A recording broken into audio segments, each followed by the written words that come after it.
सोचिए जरा, 5 जून 2024, सिर्फ एक पॉडकास्ट विजय माल्या के साथ और बूम, रातों रात जैसे भारत के पॉडकास्टिंग सीन में तहलका मच गया। हाँ बिल्कुल, राज शामानी, मतलब अचानक से कहाँ थे और कहाँ पहुँच गए। वही तो, सिर्फ एक दिन में सोचिए 2 लाख नए सब्सक्राइबर्स और अगले 5 दिनों में 5 लाख।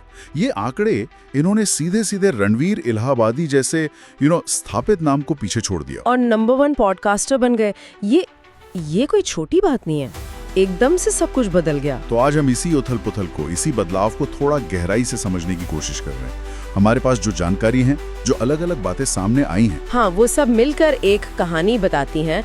कैसे एक क्रिएटर इतनी तेजी से ऊपर चढ़ा और दूसरा जो पहले टॉप पर था वो थोड़ा धीमा क्यों पड़ता दिखा। तो हमारा मकसद यही है कि इन स्रोतों से, इन जानकारियों से जो मुख्य बातें निकल रही हैं, जो दावे किए जा रहे हैं, उन पर नजर डालें। बिल्कुल, और समझने की कोशिश करें कि इस पूरे बदलाव के पीछे असल में क्या कारण बताए जा रहे हैं, पर्दे के पीछे क्या चल रहा था। चलिए शुरू करते हैं रणवीर इलाहाबादी के सफर से। जो जानकारी सामने है वो बताती है कि उनका कंटेंट काफी बदला है समय के साथ। हाँ, ये एक बड़ा पॉइंट है। शुरुआत हुई थी फिटनेस से, हेल्थ और फिटनेस, फिर धीरे धीरे वो मुड़े सोशल मीडिया ग्रोथ की तरफ, ग्रूमिंग टिप्स, यहाँ तक कि फ्लर्टिंग एडवाइस भी। और फिर अचानक से एक बड़ा शिफ्ट आया आध्यात्मिकता की ओर, मेडिटेशन, स्पिरिचुअलिटी, सेल्फ हेल्प, ये सब। और इसी बदलाव पर, खासकर ये जो आध्यात्मिकता वाला एंगल है, इस पर सवाल उठने लगे, प्रामाणिकता को लेकर। मतलब किस तरह के सवाल? देखिए, कुछ पुराने ट्वीट सामने आए, जैसे बीफ खाने को लेकर कोई ट्वीट था, या फिर गणेश चतुर्थी पर कोई मजाक वाला ट्वीट। अच्छा। तो लोगों ने सवाल उठाया कि ये जो उनका पुराना व्यक्तित्व दिखता है इन ट्वीट्स में, वो उनके आज के आध्यात्मिक गुरु वाले अवतार से बिल्कुल मेल नहीं खाता। विरोधाभास दिखता है। तो चर्चा ये होने लगी कि क्या ये बदलाव सिर्फ ट्रेंड को फॉलो करने के लिए है या फिर अपने बिजनेस को प्रमोट करने के लिए, जैसे उनका वो ऐप है लेवल सुपरमाइंड। अच्छा, हाँ, तो ये एक बिजनेस एंगल भी देखा जा रहा है। बिल्कुल, क्या ये सब कुछ ऑर्गेनिक है या फिर एक सोची समझी रणनीति का हिस्सा? ये सवाल हवा में तैरने लगे। और सिर्फ कंटेंट शिफ्ट ही नहीं, कुछ विवाद भी जुड़े उनके नाम के साथ, है ना? हाँ, वो भी एक अहम पहलू है।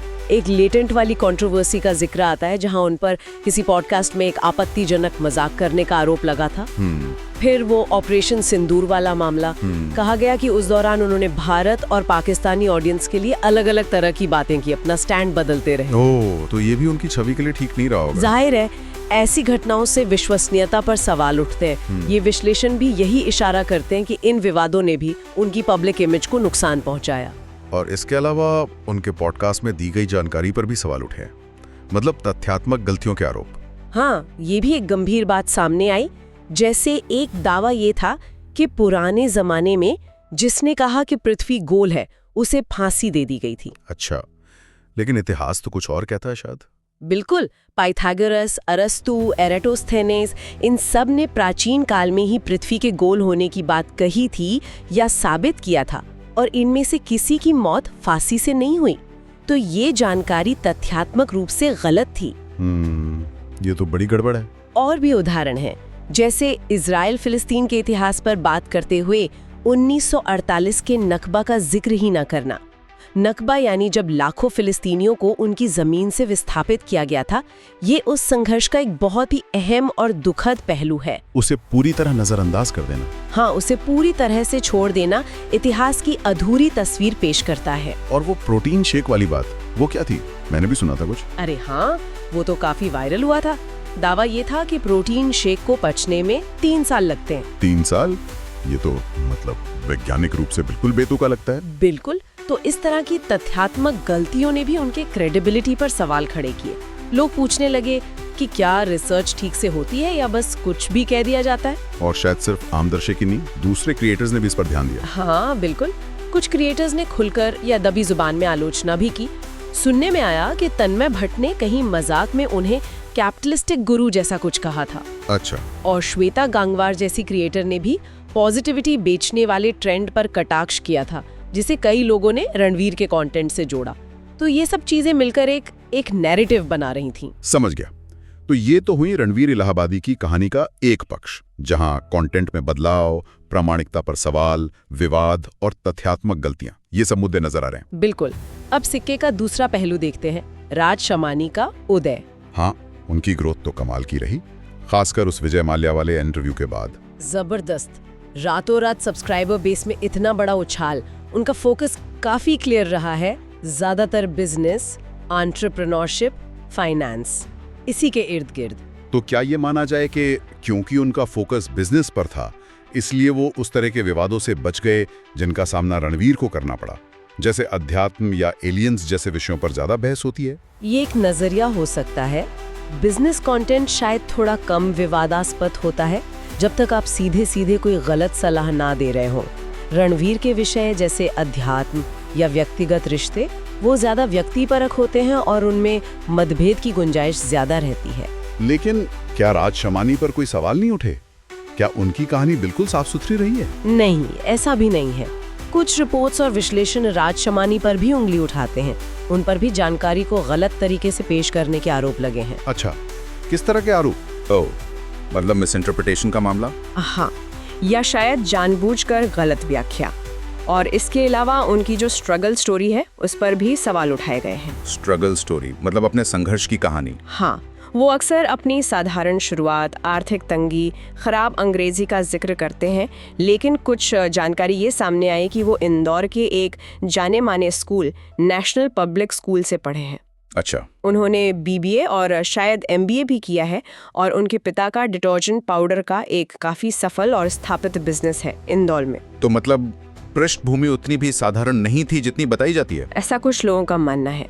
उनका कहना है कि अच्छी शिक्षा और एक स्थापित पारिवारिक बिजनेस के होते हुए आर्थिक तंगी या बहुत खराब अंग्रेजी वाले दावे थोड़े बढ़ा चढ़ाकर लगते हैं। धीरू भाई अंबानी स्कूल जैसे प्रतिष्ठित स्कूल से पढ़े हैं। बिल्कुल। और राज के केस में भी, जहां पारिवारिक बिजनेस और अच्छी शिक्षा की बात सामने आ रही है, तो क्या ये एक पैटर्न है? क्या ये माना जा सकता है कि दोनों ही क्रिएटर्स अपनी पृष्ठभूमि को थोड़ा कमतर दिखाते हैं? ये एक संभावना है जिस पर विश्लेषण इशारा करते हैं। शायद इसलिए ताकि आम दर्शक, जो शायद ज्यादा साधारण पृष्ठभूमि से आते हैं, वो उनसे ज्यादा आसानी से जुड़ सकें, रिलेट कर सकें। एक हम में से ही एक वाली फीलिंग पैदा करने की कोशिश हो सकती है। एक कनेक्शन बनाने की स्ट्रैटेजी। हाँ, कह सकते हैं। प्रामाणिकता का एक खास तरह का नैरेटिव गढ़ना। तो इन सब का नतीजा क्या निकल रहा है? मतलब रणबीर की विश्वसनीयता पर उठते सवाल और राज का ये जबरदस्त उभार, इसका असर दिख रहा है कहीं? असर तो दिख रहा है, ऐसा कहा जा रहा है। खबरें या कह लीजिए चर्चाएं ये हैं कि पहले जो बड़े नाम, बड़े गेस्ट्स शायद रणबीर के पॉडकास्ट पर जाना पसंद करते थे, जैसे आमिर खान का नाम लिया जाता है या फिर खुद विजय माल्या, अब ये बड़े नाम राज शमानी के पॉडकास्ट को चुन रहे हैं। ओह, तो ये एक बड़ा शिफ्ट है, मतलब गेस्ट्स की पसंद भी बदल रही है। हाँ, और ये दिखाता है कि इंडस्ट्री में हवा किस तरफ बह रही है, जहाँ विश्वसनीयता और शायद कम विवाद वाली छवि को तरजीह मिल रही हो। तो ये सब देखकर क्या लगता है आपको, ये जो पूरा सीन बदला है, ये नंबर 1 की पोजीशन जो शिफ्ट हुई है, क्या ये सिर्फ रणवीर की अपनी कथित गलतियों, उनके कंटेंट शिफ्ट और विवादों का नतीजा है, या फिर ये राज शमानी की सोची समझी बिजनेस फोकस्ड कंटेंट स्ट्रेटेजी की जीत है? या फिर इसमें दर्शक भी एक बड़ी भूमिका निभा रहे हैं? मतलब क्या दर्शकों की पसंद बदल गई है, वो अब अलग तरह का कंटेंट चाहते हैं? मुझे लगता है ये शायद इन सब चीजों का मिला जुला असर है। देखिए, कोई एक कारण नहीं होता। अक्सर रणबीर के केस में जो मुद्दे उठे, प्रामाणिकता, विवाद, तथ्यात्मक गलतियां, उन्होंने यकीनन उनकी छवि पर असर डाला। दूसरी तरफ राज ने एक खास नीश, बिजनेस और फाइनेंस को पकड़ा और उस पर फोकस बनाए रखा। माल्या वाला इंटरव्यू एक मास्टर स्ट्रोक साबित हुआ, जिसने उन्हें एकदम से लाइमलाइट में ला दिया। और दर्शक, उनकी क्या भूमिका रही? दर्शक भी तो समझदार हो रहे हैं। वो अब सिर्फ चमक दमक नहीं देखते, वो कंटेंट की गहराई, क्रिएटर की प्रामाणिकता, उसकी नीयत, इन सब पर भी ध्यान देते हैं। शायद एक खास तरह के आध्यात्मिक कंटेंट या सेल्फ हेल्प नैरेटिव से थोड़ी थकान भी आ गई हो। हाँ, ये भी हो सकता है। तो कुल मिलाकर ये कहानी दिखाती है कि कैसे कंटेंट की दिशा, उससे जुड़े विवादों को आप कैसे संभालते हैं, और आपकी अपनी पर्सनल ब्रांडिंग या छवि, ये सब मिलकर आपकी सफलता या कह लीजिए स्थिरता को कितना प्रभावित कर सकते हैं। बिल्कुल। और यहाँ प्रामाणिकता या कम से कम प्रामाणिकता का जो परसेप्शन है, वो एक बहुत बड़ा, शायद सबसे बड़ा फैक्टर बन के उभरता है। लोग असली चीज से जुड़ना चाहते हैं। सही कहा। और ये वाकई सोचने वाली बात है कि आज के इस डिजिटल युग में जहां हर कोई अपनी कहानी कह रहा है, अपनी छवि बना रहा है, दर्शक किसी क्रिएटर से कितनी सच्चाई या असलियत की उम्मीद करते हैं। हाँ, और वो महीन सी रेखा कहाँ है जो असली होने और दिखावटी होने के बीच खींची जाती है? क्या थोड़ी बहुत कहानी गढ़ना ठीक है जुड़ाव के लिए, या पूरी पारदर्शिता ही एकमात्र रास्ता है? इस पर शायद कोई सीधा जवाब नहीं है। ये सवाल तो बना ही रहेगा।